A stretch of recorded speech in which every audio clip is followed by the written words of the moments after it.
Australia's new leader, Tony Abbott, started his first day as Prime Minister, just like many he began as opposition leader, on his bike.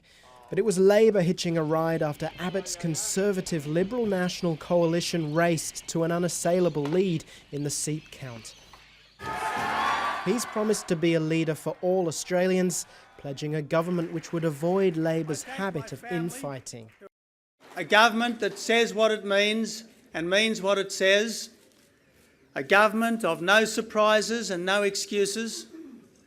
A government that understands the limits of power as well as its potential. In Brisbane, outgoing Prime Minister Kevin Rudd held on to his seat as the predicted Labor wipeout failed to be as severe as some feared. But he stood down as leader.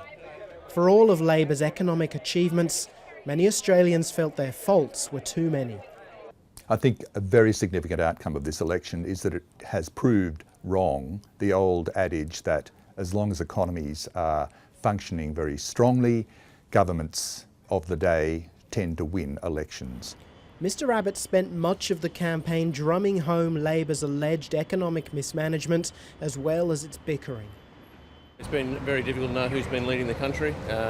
One politician stabbing another politician in the back, so they've been in a lot of disarray. So now we've actually got one united party going forward, so that should help the country.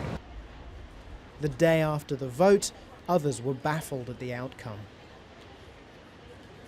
You go to somewhere like Greece and you see people are really doing it hard there. Australia is not doing it hard.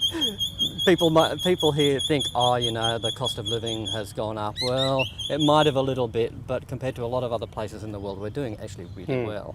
With a large majority in the lower house and a likely friendly upper house, the focus for Mr Abbott switches to leading.